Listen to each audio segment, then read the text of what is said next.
सबको प्रॉफिट होता है, मुझे ही लॉस क्यों। आपको भी ऐसा लगता है कि सबके पैसे डबल हो रहे हैं और आपके ही पैसे आधे हो गए हैं। रियलिटी ये है कि 90% लोग इसी फीलिंग से गुजरते हैं दोस्तों। लेकिन आज इस वीडियो में हम बात करेंगे रियल एग्जाम्पल के साथ में कि ऐसा क्यों होता है और आप इस साइकिल से कैसे निकल सकते हैं, इसके क्या क्या रास्ते हैं। आइए शुरू करते हैं वीडियो को। सबसे पहले हम बात करते हैं कि ये जो प्रॉब्लम है ये स्टार्ट कहाँ से होती है। दोस्तों, आप अपने काम में लगे हुए हो और व्हाट्सएप ग्रुप पे एक स्क्रीनशॉट आता है कि भाई मैंने अडानी में 1 लाख लगाया और 5 लाख बन गए। या ट्विटर पे या टेलीग्राम पे लोग बोलते हैं कि स्टॉक मार्केट से मैंने ये कार खरीद ली, मैं वर्ल्ड टूर पे चला गया, या मैंने ये मकान खरीद लिया, या मैंने प्रॉपर्टी खरीद ली। ऐसी चीज़ों को देख के आपको ऐसा लगता है कि सब कमा रहे हैं, मैं ही बेवकूफ़ हूँ, मैं ही ये छोटी सी नौकरी पे या छोटे से दुकानदारी में ही फंस के रह गया, सब बहुत ज़्यादा सक्सेसफुल बन गए हैं। रियलिटी थोड़ी सी डिफरेंट है। जो लोग प्रॉफिट का स्क्रीनशॉट दिखाते हैं वो अपने लॉस का स्क्रीनशॉट हमें कभी भी नहीं दिखाएंगे। क्यों नहीं दिखाएंगे? ये दुनिया फेसबुक की दुनिया है, सोशल मीडिया की दुनिया है। वो हमें सिर्फ खुश होके दिखाएंगे, वो हमें सिर्फ सक्सेसफुल बन के दिखाएंगे, वो हमें दिखाएंगे कि आपने ज़िंदगी में कुछ अचीव नहीं किया, मैंने इतना कुछ अचीव कर लिया, सिर्फ और सिर्फ अपनी प्रेज के लिए, अपनी बड़ाई के लिए, अपनी तारीफ के लिए। दोस्तों, ये रियलिटी बहुत डिफरेंट है। इस वीडियो में आपको समझ में आ जाएगी। अब हम बात करते हैं रीजंस के बारे में, क्यों हमें लॉस होता है, हमें ही क्यों बहुत सारे इन्वेस्टर को, बहुत सारे ट्रेडर को लॉस होता है, उनके पीछे कौन कौन से रीजन है इस वीडियो में हम जानेंगे। सबसे पहले बात करते हैं हम हर्ड मेंटेलिटी की। दोस्तों, हर्ड मेंटेलिटी वैसे तो आपको पता ही है, लेकिन फिर भी मैं आपको बता देता हूँ किसी के लिए अगर ये वर्ड नया है तो इसका मतलब है दोस्तों, हमें खुद के ऊपर भरोसा ना होके, खुद की बात ना मान के हम अपने एक टाइप के ग्रुप की, समाज के या दूसरे लोगों की सोच में अपनी सोच को ख़त्म कर दें, उसको हर्ड मेंटेलिटी बोलते हैं। सिंपल वर्ड में कहूँ तो हम दूसरों के डिसीजन को सही मानना शुरू कर देते हैं और खुद के डिसीजन को गलत, और हम ये सोचते हैं कि दूसरे सही कह रहे हैं। इसको हम हर्ड मेंटेलिटी बोलते हैं। स्टॉक मार्केट में ये कैसे नुकसानदायक है? 2021 में आईपीओ का बहुत ज़्यादा क्रेज था। आईपीओ आए जोमेटो, पेटीएम, नाइका। पेटीएम का आईपीओ 2150 रुपये पर आया। सब ने एक ही बात सुनी कहीं भी न्यूज़ चैनल पे, मीडिया में, न्यूज़पेपर में कि आने वाला इंडिया डिजिटल फ्यूचर इंडिया है। हमें हर जगह कैश बंद होता दिख रहा था और हमें हर जगह, हर दुकान पे, रेडी वाले पे पेटीएम का हमें क्यूआर कोड दिखाई दे रहा था। हमें लगता था कि ये शेयर 2150 रुपये पे भी सस्ता है, ये तो 10,000 रुपये होने वाला है, और हमने उसको बाई कर लिया। अपनी खुद की कोई रिसर्च नहीं की और वो 500 रुपये तक आ गया। दोस्तों, सबको जो प्रॉफिट लग रहा था वो एक्चुअल में सबके लिए लॉस था। सिर्फ वही बचा जिसके पास पेशेंस था या जिसने रिस्क को समझा। क्या सीख मिलती है दोस्तों कि अगर दूसरों की बातों को फॉलो करेंगे तो भीड़ के साथ हम भी गिर जाएंगे। इसको हम लाइव चार्ट से समझते हैं। नाइका, पेटीएम और एयरटेल के ये चार्ट हैं। 2021 के लास्ट में 430 रुपये पे नाइका था और 3 महीने के अंदर अंदर ही 200 रुपये पे आ गया, यानी कि उसका प्राइस हाफ हो गया। पेटीएम ये भी 2021 के लास्ट में 1950 वाला 500 रुपये पे 3 महीने के अंदर अंदर पेटीएम भी आ गया। और एयरटेल, जिसको हम जोमेटो बोलते हैं, 170 वाला शेयर 40 रुपये पे आ गया। टोटली हर्ड मेंटेलिटी के एग्जाम्पल हैं। अब हम बात करते हैं रीजन नंबर 2, ओवर कॉन्फिडेंस और हाफ नॉलेज। दोस्तों, हमने सुना भी है कि half knowledge is more dangerous. दोस्तों, मूर्ख से भी ज़्यादा डेंजरस होती है आधी नॉलेज। मूर्ख तो ये कहेगा कि मुझे कुछ नहीं आता, कोई प्रॉब्लम नहीं है, लेकिन हाफ नॉलेज वाला अपने आप को बहुत ज़्यादा शाना, बहुत ज़्यादा चालाक समझता है और उसी चालाकी में वो खुद भी डूब जाता है। दोस्तों, इसका एग्जाम्पल ले रहे हैं हम यस बैंक का। 2017-18 में सब बोलते थे कि ये प्राइवेट सेक्टर का सबसे बड़ा बैंक बनेगा, एचडीएफसी बैंक से भी ऊपर जाएगा। स्टॉक 400 पे था। रिटेल इन्वेस्टर ने ना तो कोई रिसर्च की, ना उसने इसके बारे में सोचा कि फंडामेंटल कैसे हैं, टेक्निकल कैसा है, ब्लाइंडली फॉलो किया। लेकिन जैसे ही फ्रॉड और एनपीए की न्यूज आई, स्टॉक गिर के सिर्फ 10 रुपये पे आ गया। दोस्तों, एक इन्वेस्टर ने अपने रिलेटिव को प्राउडली बोला था कि मैंने यस बैंक में इन्वेस्ट किया है, मैं यस बैंक का शेयर होल्डर हूँ। 2017-18 की बात थी। 2 साल बाद ही वही रिलेटिव पूछ, भाई अभी भी यस बैंक है क्या? स्टॉक मार्केट में जो आधा अधूरा ज्ञान है वो सबसे ज़्यादा डेंजरस है। जैसे हम आम कहावत में कहते हैं कि डॉक्टर की अगर आधी दवाई भी हमें नॉलेज नहीं है तो वो खतरनाक होती है, पूरी पीने की ज़रूरत नहीं है। दोस्तों इसमें साथ में एक पॉइंट ये आ जाता है कि स्टॉक मार्केट में कहते हैं कि पेशेंस रखने से प्रॉफिट आ जाता है, लॉन्ग टर्म में अच्छा प्रॉफिट आएगा ही आएगा अगर आपने पेशेंस रखा है। दोस्तों ये आधा सच है आधा झूठ है, इसके ऊपर मैंने एक वीडियो बनाई है। पेशेंस से करोड़पति बनोगे या कंगाल बनोगे, पेशेंस का स्टॉक मार्केट में कितना इंपॉर्टेंट है और ये कैसे काम करता है, आप आई बटन पे जाके भी देख सकते हो और चैनल पे भी आपको वीडियो मिल जाएगी, आप ज़रूर देखिएगा। उससे आपको पेशेंस के बारे में काफ़ी अच्छी लर्निंग मिलेगी, पेशेंस हमें कैसे रखना है और ये स्टॉक मार्केट में कैसे काम करता है। अब बात करते हैं हम reason number 3, greed versus fear cycle. दोस्तों होता क्या है, जैसे ही हमें मार्केट में बहुत रूमर्स देखने को मिलती है, हर जगह हमें ये समझने को और ये सुनने को मिलता है कि ये सब लोग स्टॉक को बाय कर रहे हैं, हमारे मन में भी एक ग्रीड आ जाती है, लालच आ जाता है कि हम उस स्टॉक को खरीदें।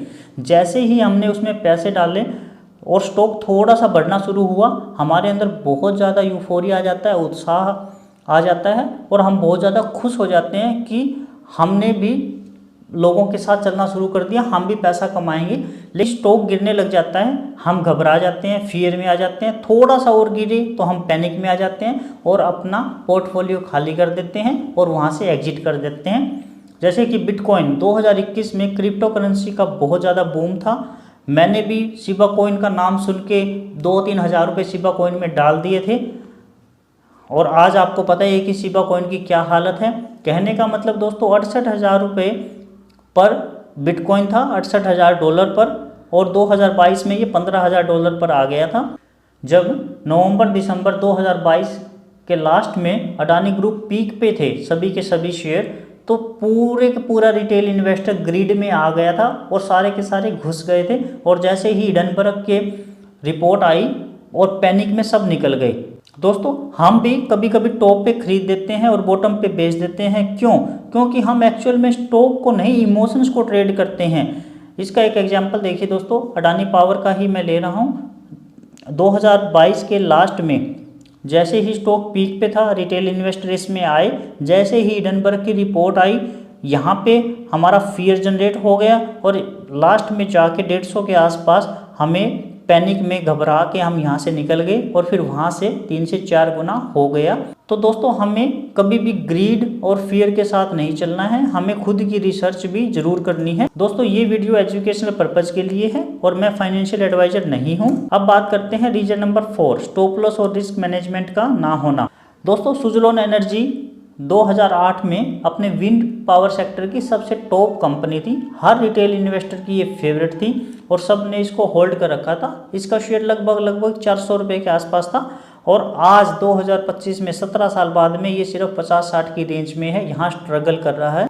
फिर हम साथ में गलती क्या करते हैं दोस्तों, जैसे ही 400 रुपये में हमने स्टॉक खरीदा, 390 रुपये में हमने और पैसे डाल दिए, 380 रुपये में हमने और पैसे डाल दिए, 350 रुपये में हमने और पैसे डाल दिए। जब हमारे पास पैसे ख़त्म हो गए, फिर हमने ये सोचा कि अगर ये स्टॉक 320 रुपये आ गया तो अगर मेरा पोर्टफोलियो 20% टूट गया, 400 वाला 320 पे आ गया, तो मैं एग्जिट कर दूंगा और किसी दूसरे स्टॉक में पैसा लगाऊंगा। हम हर बार ये सोचते जाते हैं कि जैसे ही ये 5% गिरेगा, 10% गिरेगा, मैं इसे एग्जिट कर दूंगा, लेकिन हमसे एग्जिट नहीं होता और वो स्टॉक 80%, 90% तक गिर जाता है। दोस्तों हमारी सबसे बड़ी गलती यही होती है। स्टॉक मार्केट में पैसे तब ख़त्म नहीं होते जब हम गलत होते हैं, पैसे तब ख़त्म होते हैं जब हम गलत होके भी एक्सेप्ट नहीं करते।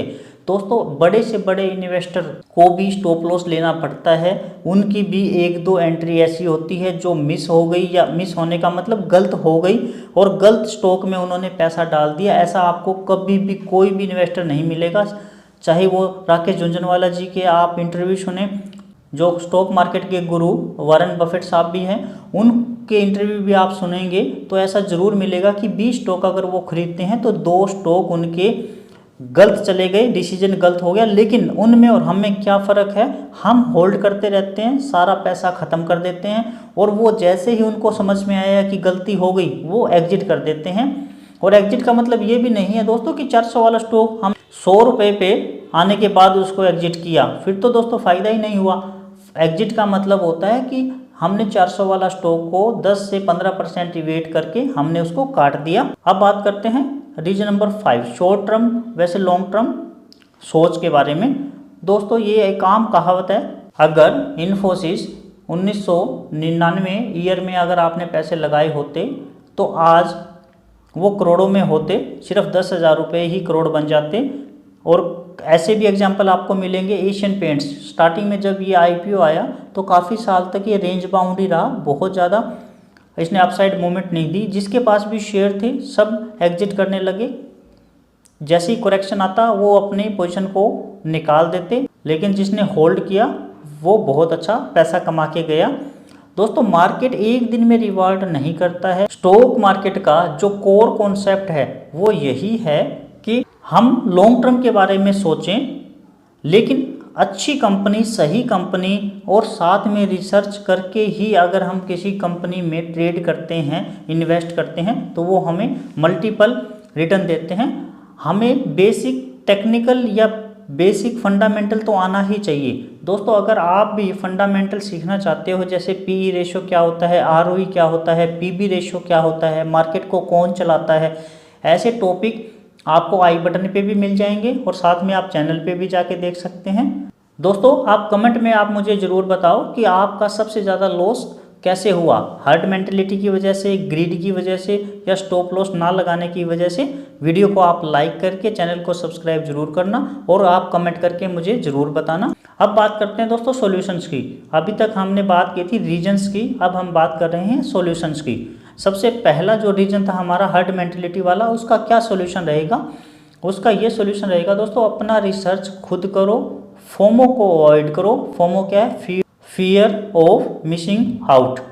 हमें कभी भी ऐसा नहीं करना है कि हमें ग्रीड आ जाए, लालच आ जाए कि ये हमसे छूट गया है, रह गए, सभी पैसा कमा जाएंगे और मैं रह जाऊंगा। हमें फोमो में नहीं आना है, अपना रिसर्च खुद करना है।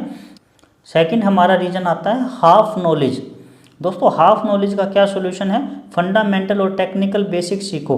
कम से कम हमें ये तो पता ही होना चाहिए कि स्टॉक मार्केट काम कैसे करता है, टेक्निकल का मतलब क्या है, फंडामेंटल में हमें मेन जैसे कि पीई रेशो, पीबी रेशो, हमें मेन इंपॉर्टेंट बेसिक्स तो आने ही चाहिए। थर्ड जो सॉल्यूशन है ग्रीड फियर साइकिल वाला। दोस्तों ये चलता रहेगा, लालच आया, पैनिक में आए, फिर हमने किसी और स्टॉक में ग्रीड किया, फिर हम लालच में आके हमने उसको बहुत ज़्यादा किसी और स्टॉक में हम ग्रिड में आए, फिर हम पैनिक में आके पोजीशन हमने काट दी। दोस्तों हमें एक फिक्स्ड प्लान रखना है। हमें ऐसा नहीं करना है कि हमारी जो ट्रेडिंग है वो इन्वेस्टमेंट बन जाए।